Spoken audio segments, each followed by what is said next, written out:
Queridos amigos y hermanos en Cristo, feliz sábado. No quería dejar pasar este sábado sin compartirles un video respecto de un estudio que estoy realizando respecto al tema de la Navidad.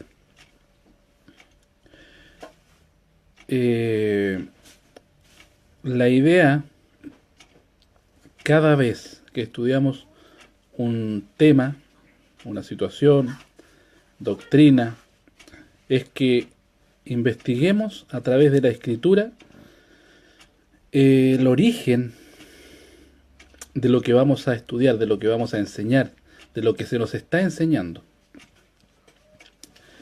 La Navidad es una fiesta que tiene sus orígenes mucho antes del nacimiento de Jesús.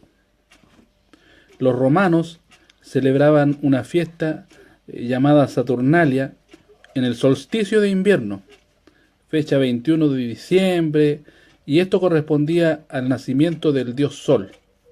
Allí esta era una fiesta donde había mucha bebida, fornicación y el intercambio de regalos como parte de la celebración.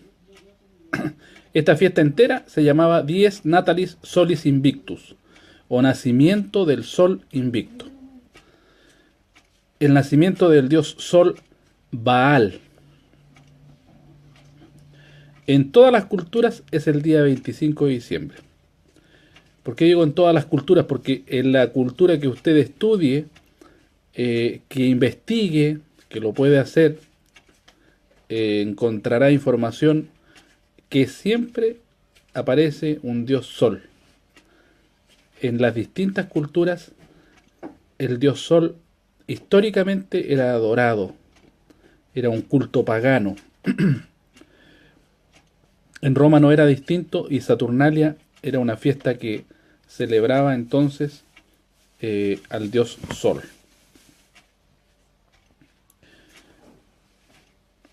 La adoración al dios Sol se realizaba los domingos,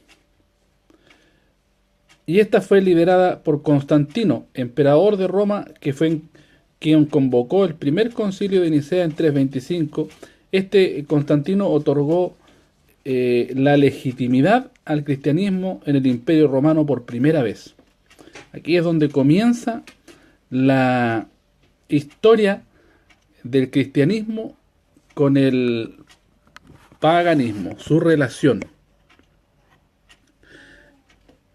Se trata de adaptar fiestas paganas al cristianismo en el afán de conquistar a los paganos o hacer que se conviertan de su paganismo al cristianismo. Esta es la jugada.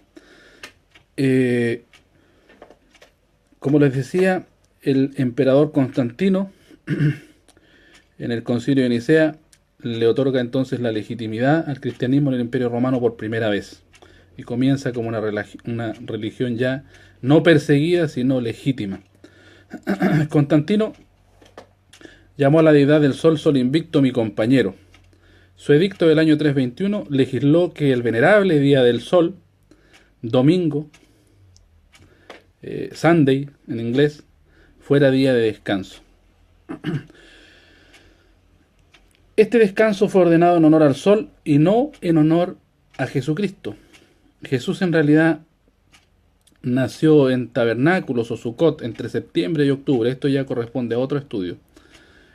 Por el nacimiento de Juan el Bautista y el servicio en el templo de su padre, el sacerdote Zacarías, nosotros podemos hacer cálculos y estimar la fecha de nacimiento de Jesucristo entre los meses de septiembre y octubre.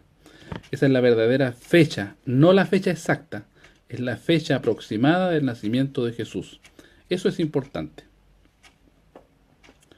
Los romanos en esta fiesta quemaban enormes troncos de yule en honor al dios Sol, a Baal. De ahí también salía una costumbre que era besarse bajo el muérdago. Era un rito de fertilidad y de fiestas de fornicación. Esta era una fiesta de familia y estuvo siempre dedicada a la fertilidad, a los solsticios y a los amigos ausentes. Y la mesa Donde se celebraba la fiesta se preparaba con esplendor y magnificencia, ante la tumba de los parientes fallecidos y priorizando la hospitalidad hacia los forasteros. Los druidas antiguos sostenían sus celebraciones religiosas alrededor de un árbol perenne. Algunos los llevaban dentro del hogar y les ponían 12 velas alrededor representando los 12 días del Yule. Un árbol perenne es un árbol que siempre permanece verde. Esta también era una costumbre pagana. En el 350 después de Cristo, el Papa Julio determinó que el nacimiento de Jesucristo debía celebrarse el 25 de diciembre, el mismo día que se celebra el nacimiento del dios Mitra. Él, en el fondo, se cansó de luchar contra el paganismo, así que decidió adoptar una política distinta, la política de si no puedes vencerlos, únete a ellos.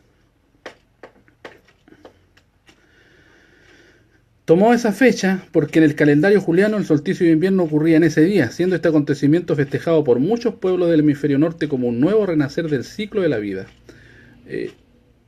Y así vamos viendo cómo se va introduciendo una fiesta pagana dentro del cristianismo.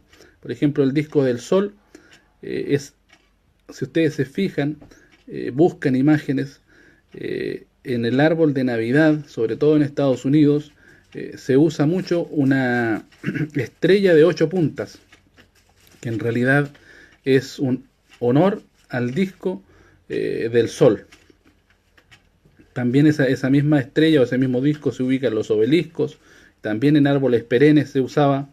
Luego tenemos elementos como Papá Noel, que viene extraído Papá Noel adaptado de Odín, que significa el inspirado. Los escandinavos adoraban a este dios de la sabiduría, la magia, la bebida intoxicante y de la muerte. Es un hombre alto, de larga barba blanca, con una lanza o báculo. Veamos las semejanzas que hay entre Jesús y Santa Claus. Podemos ver que Santa Claus no tiene principio ni fin, tiene también su propio espíritu eterno, el espíritu de la Navidad, lo sabe todo, escribe nombres en un libro, su cabello es blanco como la nieve, ama a los niños, tiene un árbol místico, al igual que Jesucristo, el árbol de la vida, ¿cierto? La diferencia está en que Jesús es el Hijo de Dios y Santa Claus es un impostor. Santa Claus viaja de noche.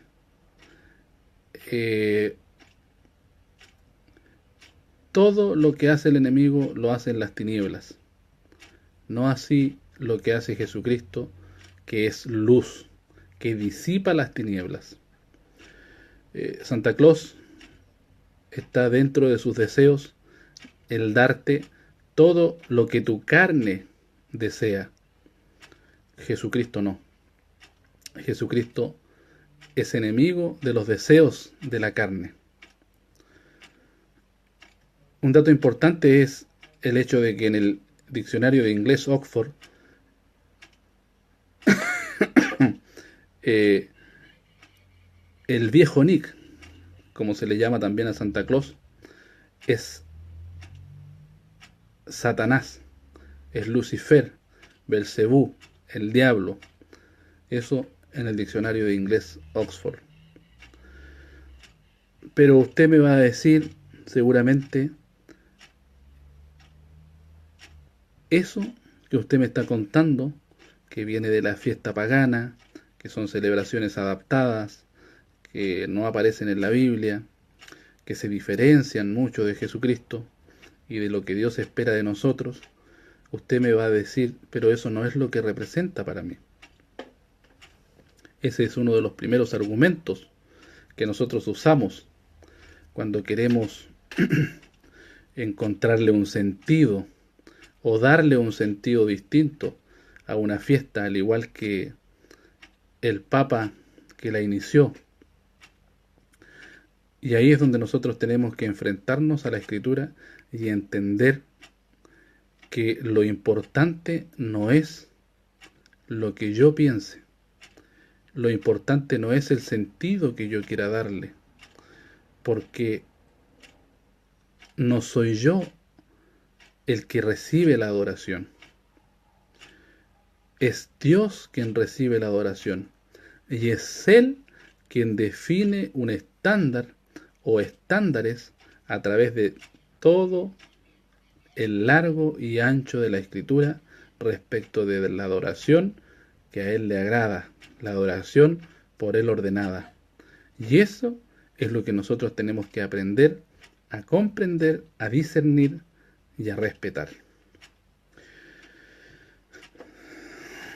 Por ejemplo, el becerro de oro. El becerro de oro que fabricó el pueblo a los pies del Sinaí, mientras Moisés estaba en conversación con Dios. La intención del pueblo era encontrar a alguien que sirviera de intermediario entre Dios y el pueblo. Desaparecido Moisés, momentáneamente ellos se asustaron, tuvieron miedo y necesitaban un intermediario. De allí nace el becerro. Es una forma de conectarse con Dios, pero es una forma equivocada. Y eso es lo que nosotros tenemos que entender, que no es importante lo que nosotros decimos. Nosotros podemos tener una profunda convicción de que nuestra intención es agradar a Dios, pero esa profunda convicción puede estar también profundamente equivocada si no está basada en las Escrituras, en las instrucciones que Dios nos entrega. Vimos ya los orígenes de la Navidad, ahora vamos a entrar en el tema de la Escritura, que es lo que a nosotros nos interesa. No me gusta malgastar el tiempo, las palabras y la investigación en temas que no nacen de la Escritura. Lo importante, lo realmente importante para mí es que nosotros aprendamos a entender a Dios a través de la Escritura. Vamos a leer el capítulo 2 de la segunda epístola de Pedro. El versículo 1 dice así: Pero hubo también falsos profetas en el pueblo, como habrá entre vosotros falsos doctores, que introducirán encubiertamente herejías de perdición y negarán al Señor que los rescató, atrayendo sobre sí mismos perdición acelerada. Y muchos seguirán sus disoluciones, por los cuales el camino de la verdad será blasfemado. Y por avaricia harán mercadería de vosotros con palabras fingidas, sobre los cuales la condenación ya de largo tiempo no se tarda, y su perdición no se duerme.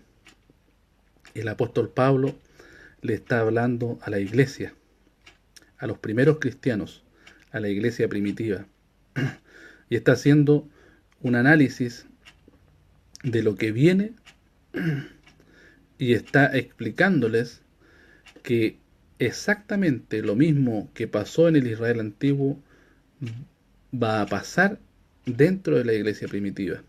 En el Israel antiguo hubieron falsos profetas, y en la iglesia primitiva y en la iglesia futura, él advierte, también van a haber falsos maestros, falsos doctores, que iban a introducir herejías de perdición. Y muchos, dice, se anticipa, iban a seguir esas disoluciones, y a causa de esas disoluciones, el camino de la verdad, el que está trazado a través de la Escritura, iba a ser blasfemado.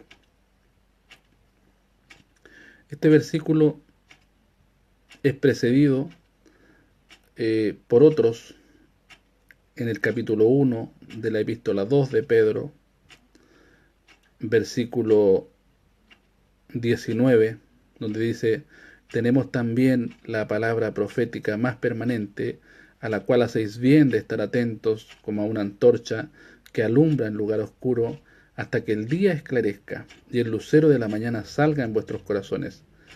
Entendiendo primero esto, que ninguna profecía de la Escritura es de particular interpretación, porque la profecía no fue en los tiempos pasados traída por voluntad humana, sino los santos hombres de Dios hablaron siendo inspirados del Espíritu Santo.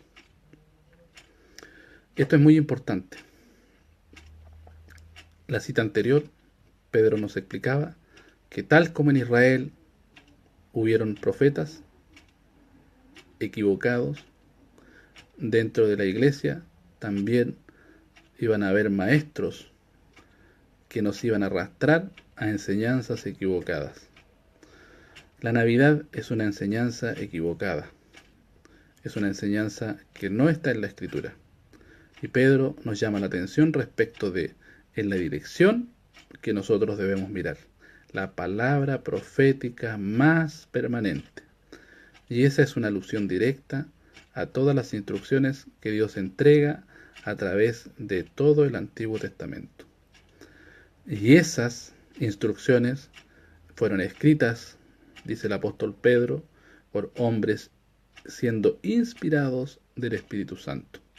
Y el Espíritu Santo, queridos, está ahí para llevarnos a toda justicia desde la perspectiva de Dios, para llevarnos a toda la verdad, para llevarnos a comprender la voluntad de Dios. El Espíritu Santo no está para confundirnos, no está para mezclarse con el paganismo, no está para mezclarse con enseñanzas que nos salen de la boca de Dios.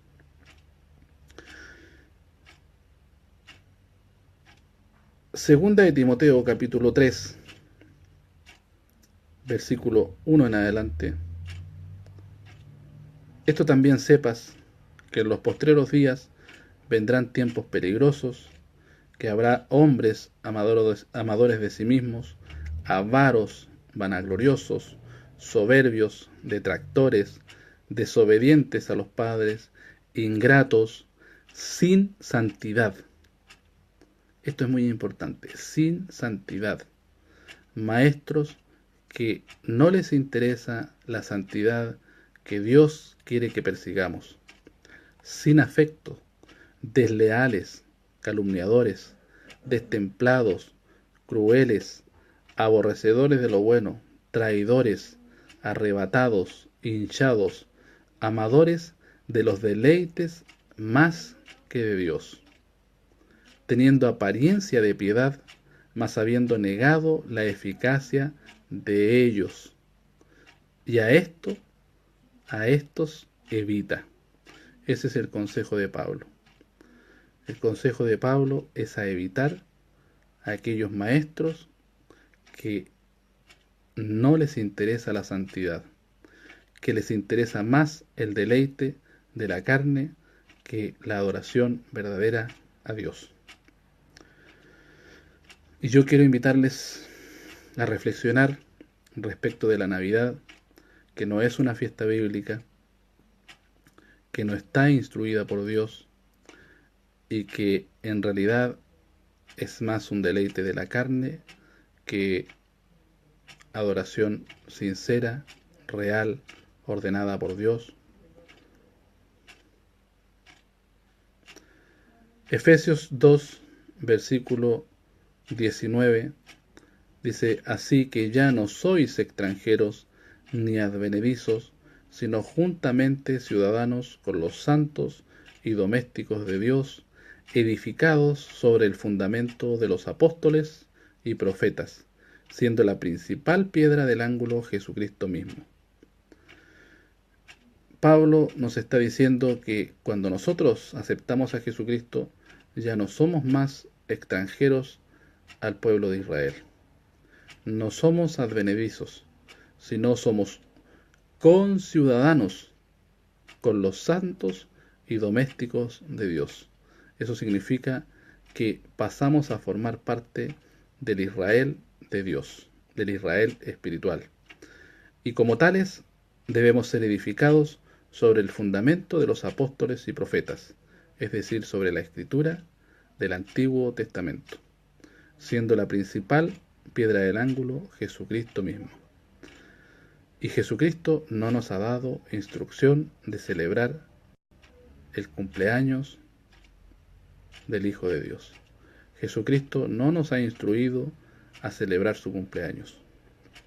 Independiente de cuál sea nuestra intención, nuestro deseo, el anhelo de nuestro corazón, entendamos, Dios busca adoradores en espíritu y en verdad. Y la verdad es la Escritura. Eso debe entrar en nuestro corazón y en nuestra mente. Primera de Samuel 15, versículo 22. Samuel dijo: ¿tiene Jehová tanto contentamiento con los holocaustos y víctimas como en obedecer a las palabras de Jehová? Ciertamente el obedecer es mejor que los sacrificios, y el prestar atención mejor que el cebo de los carneros. Porque como pecado de adivinación es la rebelión, y como ídolos e idolatría el infringir. Samuel está enfrentando a Saúl y le está haciendo reflexionar respecto de la importancia de la obediencia a las instrucciones de Dios. No es importante la intención de nuestro corazón, no es importante el regalo que nosotros queramos darle a Dios, no es importante la forma en la que nosotros queremos agradar a Dios. Es importante la obediencia, el prestar atención a la Escritura, a los mandatos de Dios. Eso es lo realmente importante para Él. Y dice que como el pecado de adivinación es la rebelión, la desobediencia. Es como el pecado, es un equivalente al pecado de la adivinación, el buscar adivinadores, brujos, y como ídolos e idolatría, el infringir las instrucciones de Dios, queridos. De eso está hablando Samuel. Juan 10, versículo 9, Jesucristo nos dice lo siguiente: yo soy la puerta, el que por mí entrare será salvo, y entrará y saldrá y hallará pastos. El ladrón no viene sino para hurtar y matar y destruir. Yo he venido para que tengan vida y para que la tengan en abundancia. Jesucristo está diciendo: mírenme a mí. Eso está diciendo Jesucristo. Mírenme a mí, que yo soy la puerta de entrada al Padre. Y busquemos a través de toda la Escritura si Jesucristo nos ha dado ejemplo de celebración de su cumpleaños como adoración agradable al Padre. El ladrón no viene sino para hurtar, matar y destruir. El enemigo tiene un arma muy poderosa. ¿Cuál es esa arma? Es invisible. Nosotros no logramos verlo con los ojos carnales. No logramos discernirlo con nuestro corazón humano. Y el enemigo utiliza esa arma para engañarnos, para robar lo que Jesucristo vino a instaurar. Jesucristo vino a adoctrinarnos respecto de cómo debemos adorar, respetar, temer a nuestro Dios. Y Satanás quiere robarnos todo lo que Jesucristo nos vino a entregar, con una sola intención: matarnos. Vino para hurtar, vino para matar y para destruir. Nosotros tenemos que tomar decisiones basados en la Escritura, basados en el ejemplo de Jesucristo. ¿Qué vamos a decidir? ¿Hacer lo que a nosotros nos place o hacer lo que Jesucristo ordena? Satanás tiene dominio de todas las cosas en este planeta. Dios se lo ha concedido y Satanás se aprovecha de ese privilegio para atacar y destruir y mentir y robar lo que a Dios más le duele, o donde a Dios más le duele, que es en la humanidad.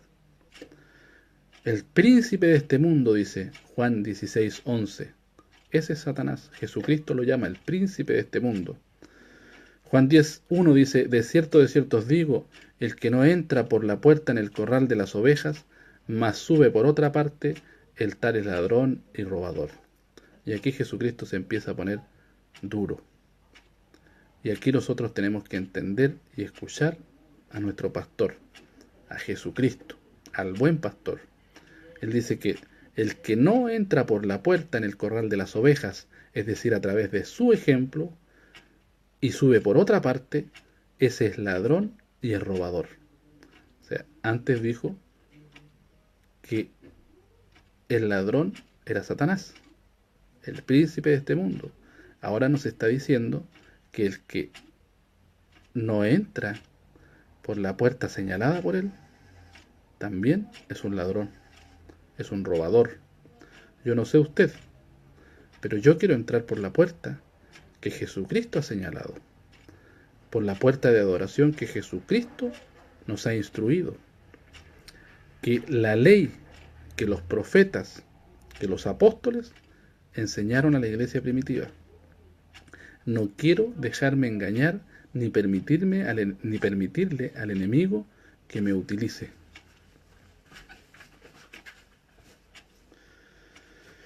Primera de Juan capítulo 3 versículo 4, cualquiera que hace pecado traspasa también la ley, pues el pecado es transgresión de la ley. Esta es la única definición bíblica de pecado. El pecado es transgresión de la ley. Y sabéis que Él apareció para quitar nuestros pecados. Esa era la tarea de Jesucristo, venir a quitar el pecado, porque en Él no hay pecado. Por eso Él no nos da ejemplos equivocados, no nos da ejemplos mezclados con paganismo. Cualquiera que permanece en Él no peca, cualquiera que peca no le ha visto, ni le ha conocido. Hijitos, no os engañe ninguno. El que hace justicia es justo, como Él también es justo, como Jesucristo. El que hace pecado es del diablo, porque el diablo peca desde el principio. Para esto apareció el Hijo de Dios, para deshacer las obras del diablo. Yo no sé usted, pero yo no estoy dispuesto a dejar impune las obras del diablo. Yo he llegado al conocimiento de la verdad a través de Jesucristo. Jesucristo rescató mi vida de las tinieblas. Me guía a través de las Escrituras y a través de su ejemplo perfecto. Y es a través de la Escritura y de su ejemplo perfecto que me invita a deshacer la impiedad, a deshacer las obras del diablo. Y la Navidad, queridos, por muy buenas intenciones que tengamos, es una obra del enemigo. Porque la Escritura no acepta, Dios no acepta mixturas. Dios no acepta mezclas en la construcción. La construcción del edificio diseñado por Dios, la iglesia de Cristo, la cabeza del ángulo es Jesucristo. Y todo el edificio crece bien compaginado, basado y fundamentado en los apóstoles y en los profetas. Juan 8:43. Jesucristo se sigue poniendo duro. ¿Por qué no reconocéis mi lenguaje? Porque no podéis oír mi palabra. Vosotros de vuestro padre el diablo sois, y los deseos de vuestro padre queréis cumplir. Él, homicida, ha sido desde el principio, y no permaneció en la verdad, porque no hay verdad en él. Cuando habla mentira, de suyo habla, porque es mentiroso y padre de mentira. Porque yo digo verdad, no me creéis. ¿Quién de vosotros me redarguye de pecado? Pues si digo verdad, ¿por qué vosotros no me creéis? El que es de Dios, las palabras de Dios oye. Por esto no las oís vosotros, porque no sois de Dios. Yo quiero invitar a cualquier seguidor de Jesucristo, de cualquier denominación, que me indique dónde en las Escrituras Dios, Jesucristo, los apóstoles, los profetas, le invitan, le ordenan, le invitan siquiera, no digamos le ordenan, le invitan siquiera a celebrar el cumpleaños de Jesucristo. Hasta aquí vamos a dejar este video referente al tema de la Navidad. El próximo sábado vamos a seguir analizando este tema a través de las Escrituras. Vamos a seguir investigando a través de las Escrituras qué es lo que realmente nos ordena Jesucristo que celebremos. Tiene un objetivo. Jesucristo quiere darnos un ejemplo claro de obediencia perfecta a la Escritura, de obediencia perfecta a Dios.